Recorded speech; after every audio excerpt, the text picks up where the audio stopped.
Ngayong araw nga ni ay di ari, mga boring na naman ang mga bakasyonista.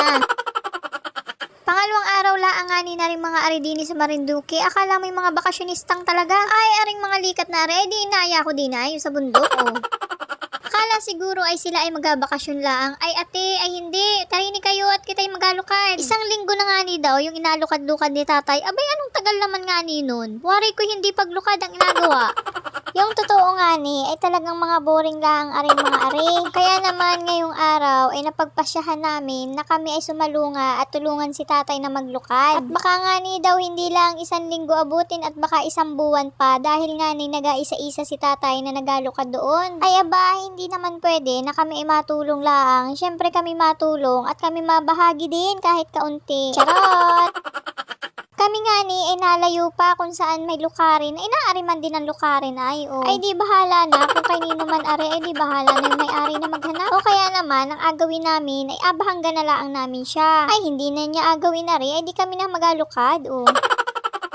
Yan nga ning mga oras na yan ay nandini pala ang kami sa Ilaya. Wala pa nga ning 1/4 may laang yung aming nasasalunga. Ay nabigay na yung aming mga tsinelas at yung putik ng daan man din. Maigi na laang nga ni at ng aming pagsalunga ay naaraw-araw may laang. At kasama ko nga ni ay turunan turo. Ay mami ay maanayo ka. Ay kilagi nagaturo. Ay hindi mapakali ang kamay. Ay kay maanayo. Ay awan ko na laang sa iyo. Wari ko man din sa panahon ngayon ay napakadalang na nagatawas. Kaya ikiwagaturo ng gaturo. Maisingit ko laang nga ni sa aking mga kabulanan ay naalala ko lamang aring bahay na ari ay dati naming inatulugan. Nung buhay pa nga ni ang aking lola ay talagang amin itong takbuhay. Ay lalo naman din kapag inahabol kami ng daoy ng bayabas ni nanay ay di si lola man din yung aming takbuhan. Lalo na kapag yun ay nauwi sa bayan at nakuha ng kanyang pensyon ay ako'y natakbo na pa Ilaya at ako'y mananalubungan ng tinapay.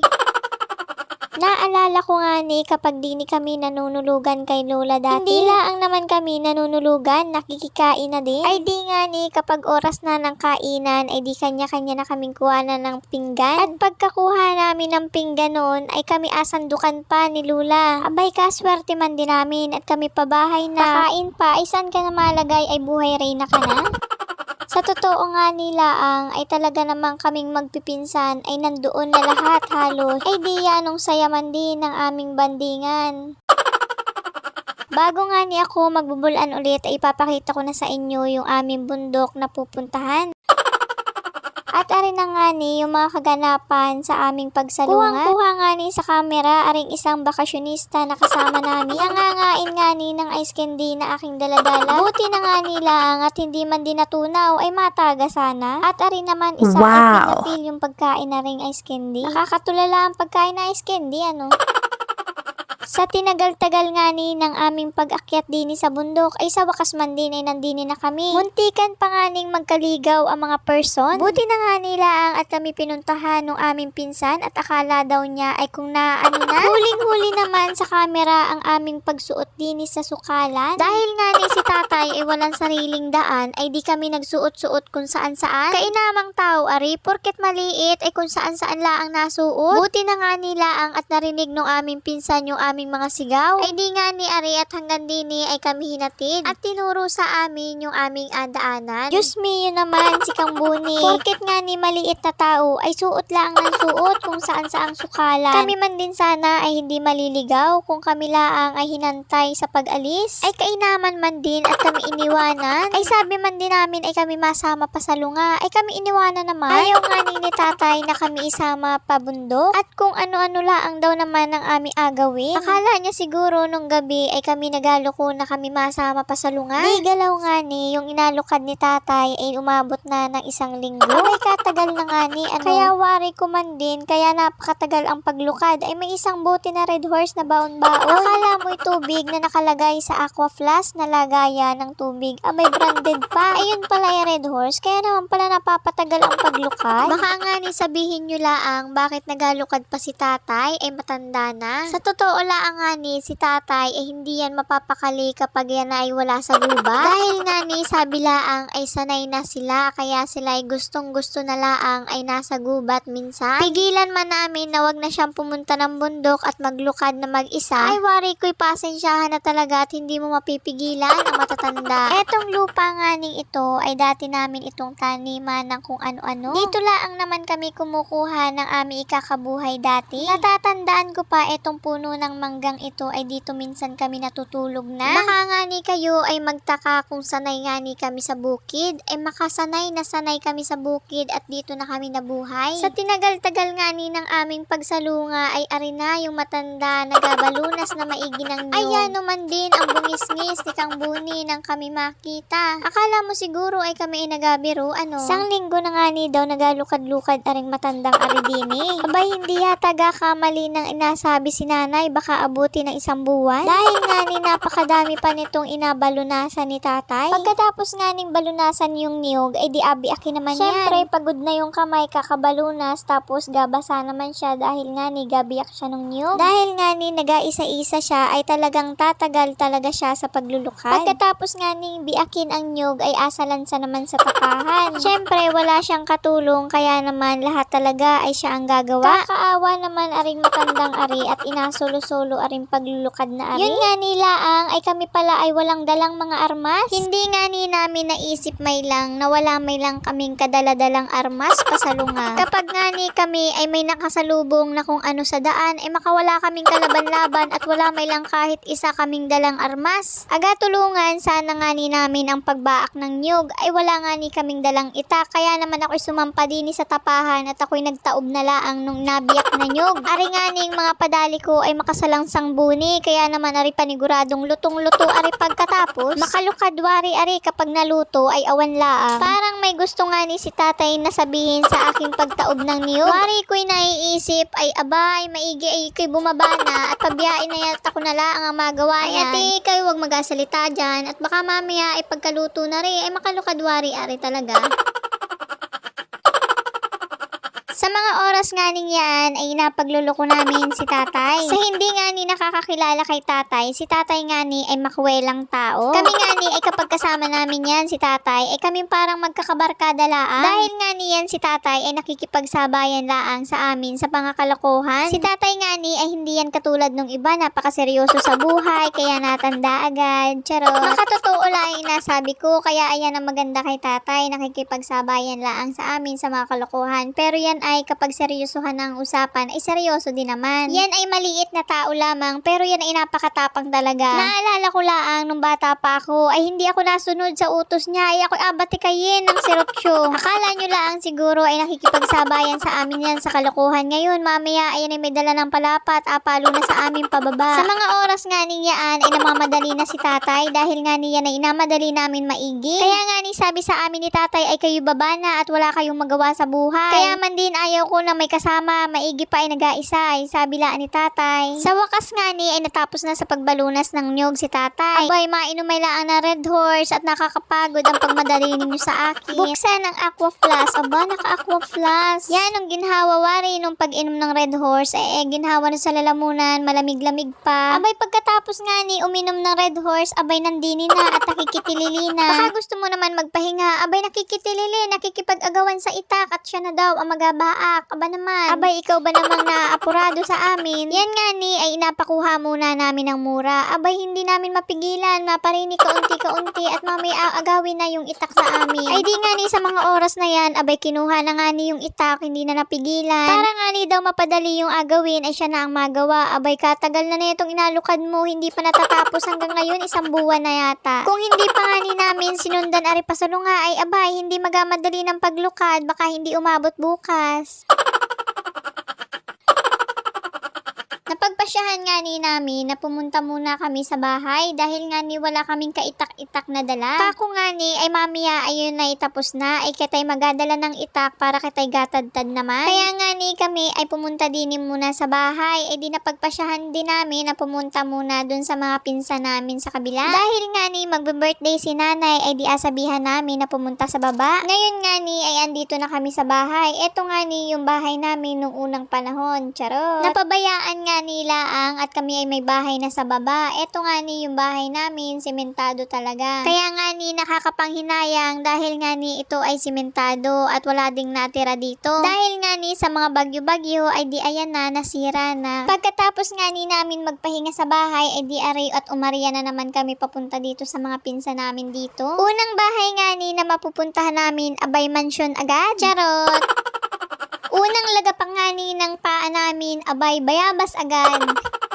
Abay magsabi muna sa may-ari bago ka tumingin dyan at manguha, baka mamay sumakit biya yung tiyan mo. Abay wala nang paalam-paalam, habwat agad. Bawal nga ni ang pahina-hina kapag ikay gutom na gutom at talaga naman kahit buko ay talagang mapapasama man din. Alam nyo naman walang pinipiling lugar ang mga patay gutom, kaya talagang hindi namin titigilan hanggat hindi nauubos aring bayabas na ari. Wari ko man din kapag ari nagkanta yung mga kasama ko, ay wari ko'y makatibiyang atain na rin mga ari. Hanggang ibabaw baga naman ay hindi tinigilan ang mga bayabas. Abay wala nang paalam-paalam kahit ando na sa harapan yung may-ari. Yanong kakapal man din ang mukha o. At ari namang isang kasama ko, ay yanong sama ng tingin ulit sa bayabas, ay gusto pa yatang kumuha. Abay wag na mahiya, nandyan na yung may-ari, hindi ka naman nagsabi nung una palaang, ay kuha na. Ari nga ni yung may-ari nung bayabasan na inakuha na namin. Abay asulitin namin at baka mamay pagbalik ay hindi na kami makakuha ulit. Okay, ganda pagmasdan ng iyong mga mata, kumikinang-kinang. Pagkatapos nga ni ng pagnakaw namin ng bayabas ay ari at dinalaw ko na yung aking lupain. Sa hindi nga ni nakakakilala sa akin, ako ay may malaking lupain din sa bundok. Kaya nga ni lahat ng natatanaw ninyo ay hindi yan sa akin.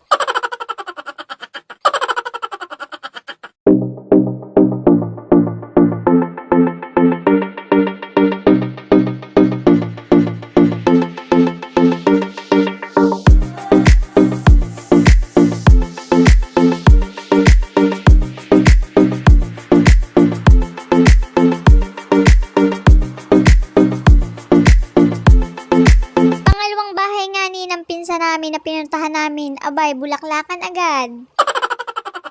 Unang tanaw nga ni namin, abay nag-e-emote agad. Halos nga ni ang mga tao din sa bundok ay pinsan namin, abay kalaki ng angka namin ano. Baka kayo ay magtaka mamaya at sasabihin sa akin, abay ang dami naman pinsan na rin. Ay sa totoo laang ay kami ay napakalaki ng angkan. Sa laki nga ni ng angka namin, abay gumaya si nanay at si tatay, abay pinalaki din yun sa kanya, naging 11 kami, aba naman. Ang katwiran nga ni nanay at tatay, abay walang kuryente dati, aba naman itong mga to gaya-gaya pa. Ang mahirap nga ni kay nanay at kay tatay, abay gumawa naman ng magagandang lahi. Hindi may lang pinag-iba-iba ang lahi. Ay parang aso, ano. Maiba ko nga ni sa usapan, aring bahay na rin, napakatibay pa din, buo pa din ang haligi. Pangatlong bahay nga ni ng pinsan namin, abay bato agad ang natanaw.